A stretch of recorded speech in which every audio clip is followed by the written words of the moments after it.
Okay, so I have cut 3 pieces of fabric. The black is going to be the outside of the bag, and it is 25 inches long and 15 inches wide. And the white is going to be the sleeve on the inside. It's 16 inches long by 13 inches wide. So on the black piece, I'm going to mark 5 inches from each edge, and I'm using a white pencil so it shows on my black fabric.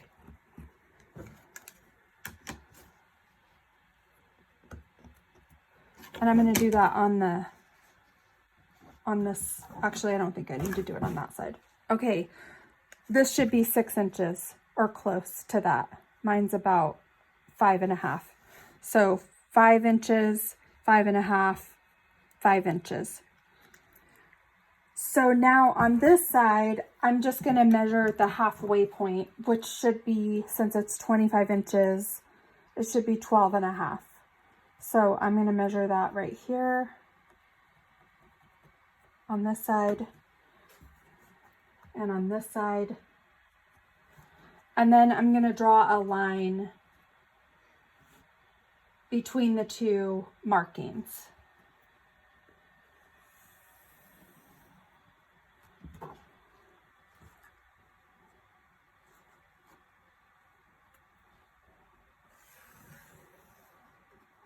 Okay, I do just want to mention right here that on this edge of my bag, this is the selvage edge of the fabric.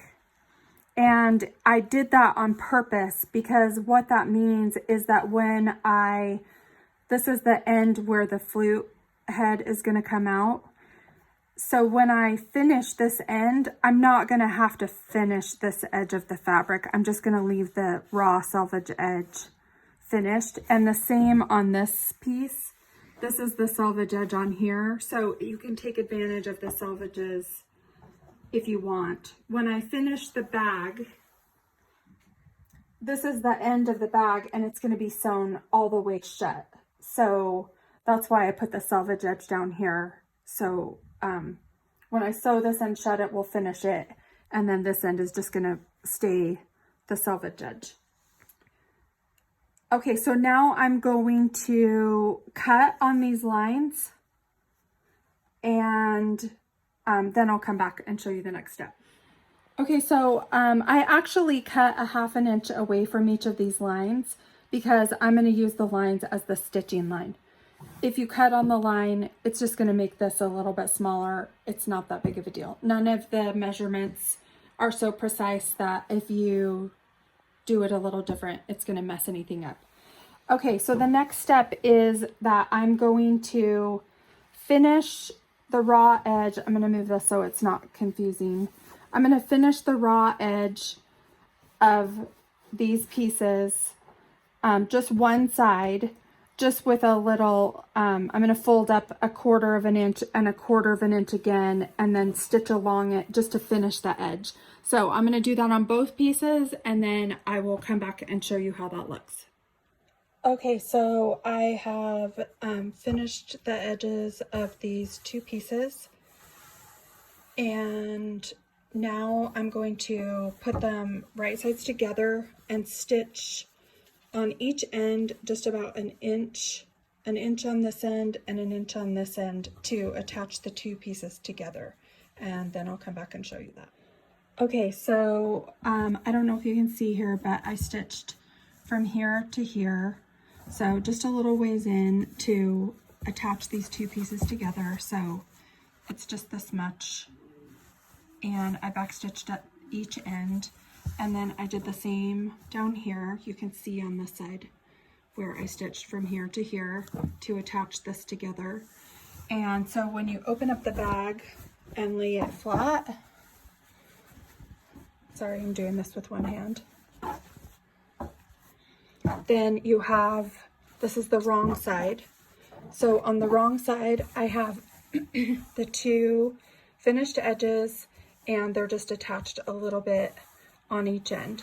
So now I'm going to take this piece, and on the end. Okay, I have this piece that's 16 inches by 13 inches that's going to go inside the bag to close the opening, and I'm just going to make a rolled hem on each of the 16-inch sides to finish those edges, and then I will be back. Okay, so here is the lining piece, and I finished both of the edges with just a double fold, about 1/4 of an inch. The size doesn't really matter. So I'm just folding it in half and making a crease at the halfway point. And then I'm going to open it up so that wrong sides are up on both pieces. On the bag piece, you can see that the seam allowances are here on the inside. And I'm going to lay this white piece over the top so that the fold that I made is about on that seam, just to help center it. So I want the bottom of it to line up with the bottom edge of the bag, and then the top just falls where it falls here, which should be over the top of that 1-inch seam that you made here. And I'm just going to stitch along this edge and along this edge, but we leave this one and this one unstitched. So just this side and this side. And I will do that and show you the result. Okay, so I stitched this end down here and this end is stitched down here, but it's not stitched down on the sides. And if I turn it over, I'm using white thread on the black so that you can see what I'm doing. So you can see that I stitched that white panel. I have my 2 finished edges here for the opening. I stitched them together 1 inch on each end, and then I stitched the white panel on the inside, on this side and on this side. And that is just going to be a cover over the hole where you insert the flute. So now I'm going to fold the bag in half, right sides together again. Okay, so here we go. And then one of the openings for the hands is going to be on this angled section right here, and one of them is going to be on this seam right here, which is the opposite of the one that you did on this side. So one on this side and one on this side. Okay, so I just turned the bag around the other direction, so this is where the flute's going to go in. And again, the hand, there's going to be a hole right here for a hand to go in, and one right here on this long edge. But I'm going to stitch this edge closed, and then we will start working on the holes for the hands. Okay, so I stitched this edge here shut, the angled side opposite from the lining that we put inside. So now I'm going to make a marking for the hand here, and it's about 5 inches. So I'm going to mark 5 inches on this side with my white pen again, and then the other one is going to go on the straight edge on the opposite side, and so 5 inches on that side. Then I'm going to stitch from the marking to the opposite end on this side, and the same on this side, from this marking up to the hole where the flute's gonna insert into there. So I'm leaving this hole open for a hand and this hole open for a hand, and closing the edges the rest of the way to the end on both sides. Okay, and then I'll be back. Okay, so now you can see that on this edge I've stitched from the marking to the end, and on this side I stitched from the marking to this end. So both of the sides are closed except for the holes where the hands will go in.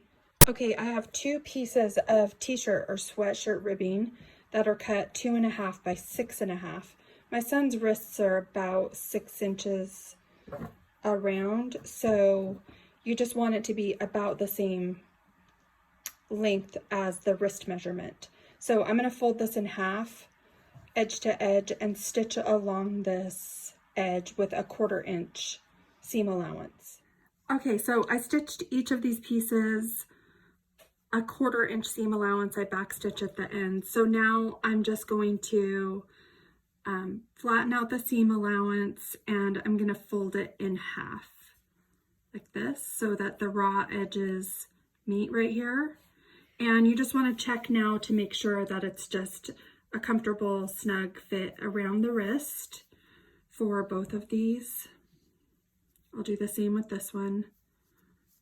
Just open up your seam allowance, and so it's a little bit less bulky.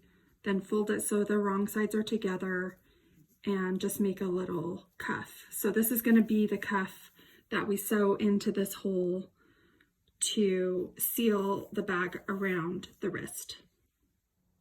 So I'm going to take this cuff that I made, and I'm going to insert it into the hole that I left in the bag for the hand. So you can see there's a hole here where the hand will go inside. So I'm going to insert this in there so that all the right sides match together. So again, I have the right sides of my little cuff all matched together. I'm just going to insert it into the hole where the hand goes in the bag. I'm going to match up the seam allowance. It's right here. You can see there. With the seam allowance on the bag right here. So I'm going to match that. So I've matched the seam allowance on the bag with the seam allowance on the cuff, and I'm going to pin it right here. Then I'm going to, with the cuff folded in half so I know where the other end is, I'm going to match that side with the seam allowance on the other end here. And I'm going to pin it here as well. Then I'm going to stretch it because the cuff is much smaller than the hole. So I'm going to stretch the cuff out to match the length of the side of the hole. I'm just making sure the edges are even. I'm stretching it out, and then I'm going to put a pin right in the middle on the side, on each side. So I'm going to do the same here, make sure all the 3 edges are matched up, and then stretch the cuff, and then I just pinch in the middle, and I'm going to put a pin right there. Then I'm going to take this to my sewing machine, and while I'm sewing, I'm stretching the cuff out to fill the hole, and I'm just going to stitch with a 1/4 inch seam allowance all the way around.